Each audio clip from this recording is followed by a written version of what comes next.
হঠাৎ বেচারাম বলে উঠল, এক মেয়ে মানুষ উঠতে চাইছে খুড়ো, নিয়ে নেব। চমকে উঠল হরিপদ। একটু ধাতস্থ হয়ে ভালো করে লক্ষ্য করল সে। যদিও হ্যারিকেনের ক্ষীণ আলো, তবু সে দেখল।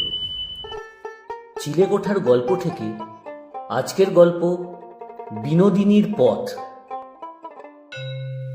কানুরিপাড়া বীরভূমের এক প্রত্যন্ত গ্রাম।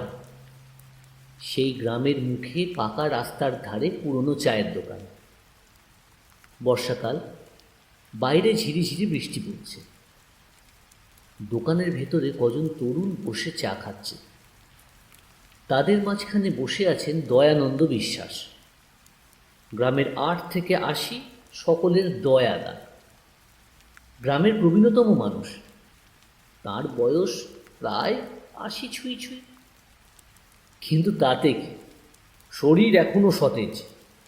পুরু চশমার ভিতরে চোখ দুটো এখনো বেশ ঝকঝকে, কণ্ঠস্বর এখনো গম্ভীর। আর আছে গল্প বলার এক আশ্চর্য ক্ষমতা। সেইটা নিয়ে তো গ্রামের অল্প বয়সী ছেলেরা সব সন্ধ্যার পর ভিড় করে এই চায়ের দোকানে। এক এক দিন এক একটি গল্প। এক কাপ চা আসতেই তাতে একটি চুমুক দিয়ে আজ বিমল বলে উঠল, কি দাদা, আজ এই বৃষ্টির সন্ধ্যাতে একটা গা ছমছমে ভূতের গল্প হবে? হ্যাঁ, আছে নাকি সেরকম কিছু স্টকে? একটু ডেপো গোছের ছেলে বিমল।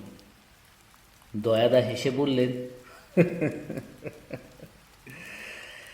সে তো হতেই পারে, তবে এটা ঠিক গল্প নয়, একটা ঘটনা।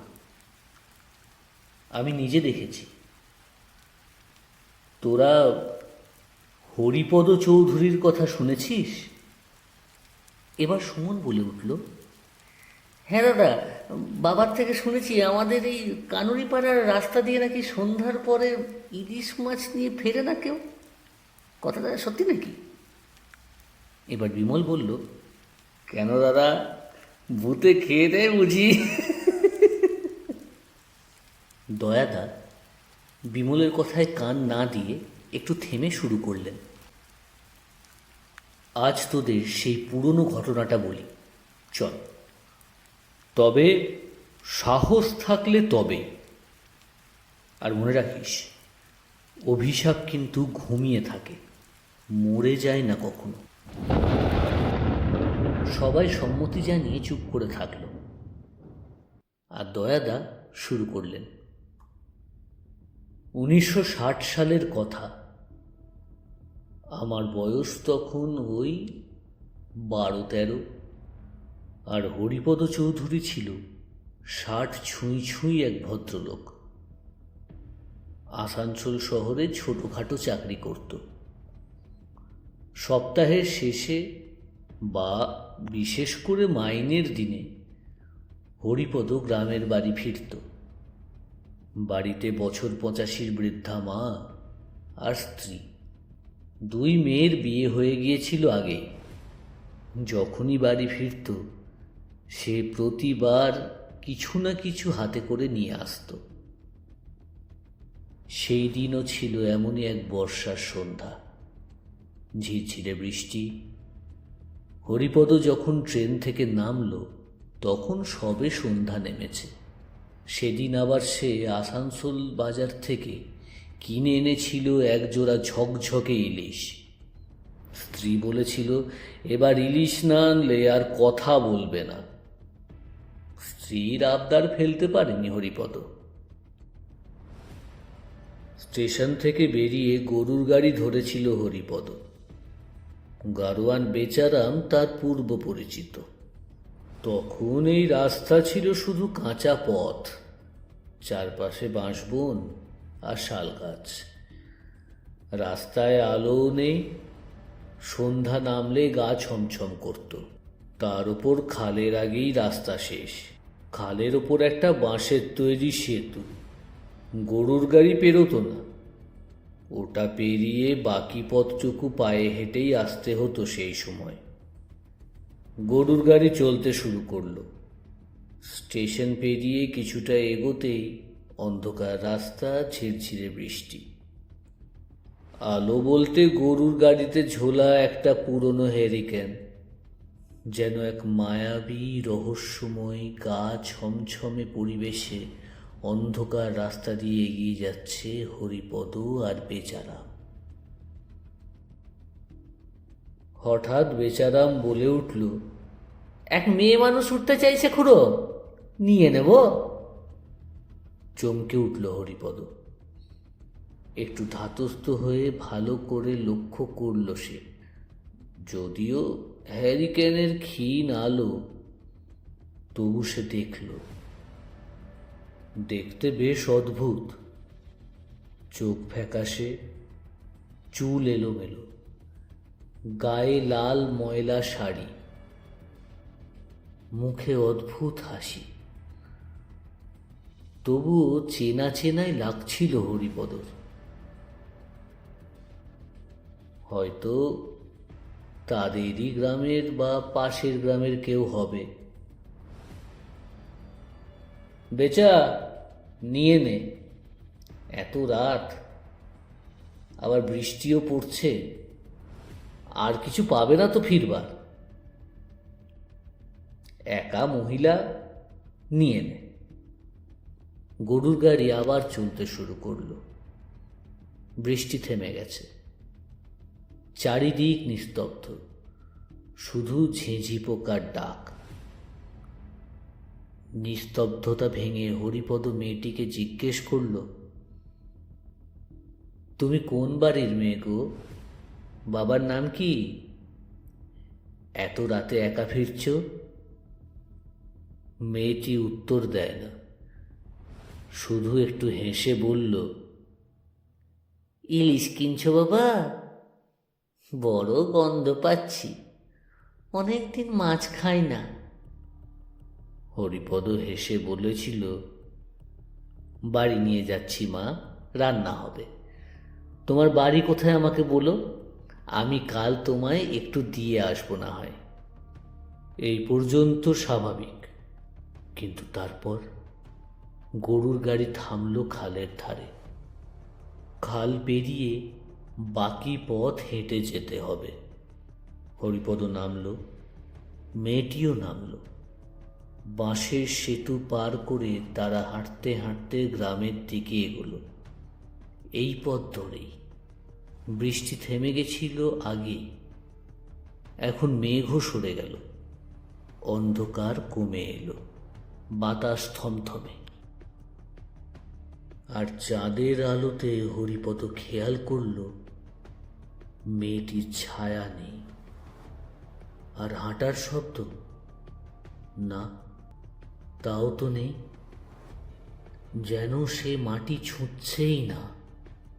পিছন ফিরে দেখল, পা দুটো মাটি থেকে কয়েক ইঞ্চি উপরে ভেসে চলেছে। এবার মেয়েটি বলল, সেদিনও ইলিশ ছিল আমার থলেতে, আমি ফিরতে পারিনি। এবার কি তুমি ফিরতে পারবে? ওর চোখে তখন আগুন, গলার আওয়াজ যেন সাগরের ঢেউয়ের মতো উত্তাল। হরিপদ প্রচণ্ড ভয়ে কথা বলতে পারল না, গোঙাতে শুরু করল। তারপর দৌড়ে পালাতে গিয়ে পিছলে পড়ল। মাথায় প্রচণ্ড চোট। চোখ বুজে যাওয়ার আগে শুধু দেখেছিল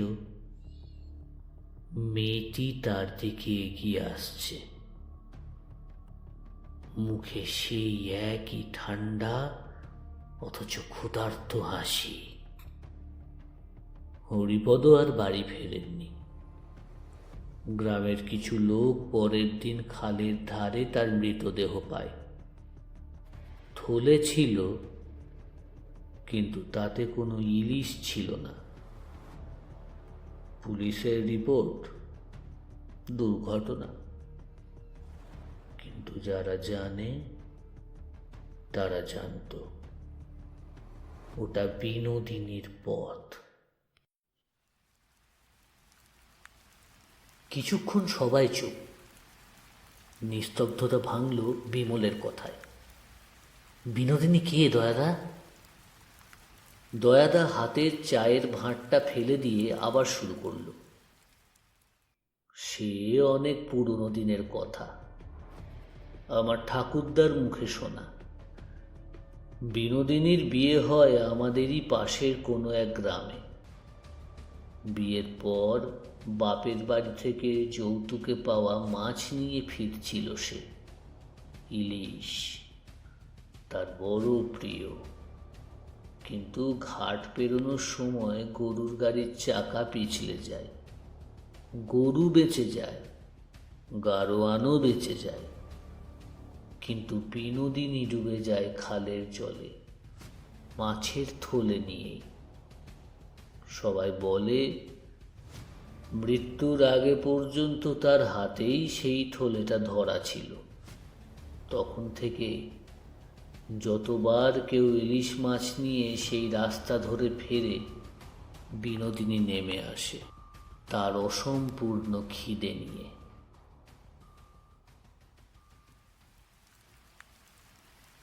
ঠিক সেই সময় নীরবতা ভাঙল বিমলের মোবাইলে আসা একটা মেসেজ। ভাই, বাজারে আজ ভালো ইলিশ উঠেছে, একজোড়া নিয়েছি, মায়ের জন্য আনছি। তুই চায়ের দোকানে আছিস? এই পথেই ফিরছি, থাকলে দেখা হবে।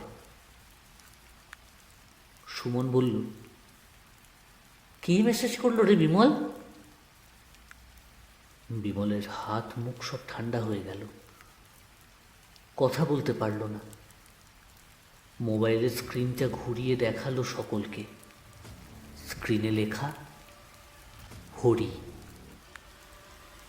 দয়াদা কিছুক্ষণ চুপ করে বললেন, কি রে, আবার এক হরি? ইতিহাস কি নিজেকে আবার লিখতে চলেছে? বাইরে তখন বজ্রপাত, বাতাসে ভেসে এলো সেই পুরনো গলা, যেন দূরে কেউ ফিসফিস করে বলছে, আমি ফিরতে পারিনি, এবার কি তুমি ফিরতে পারবে?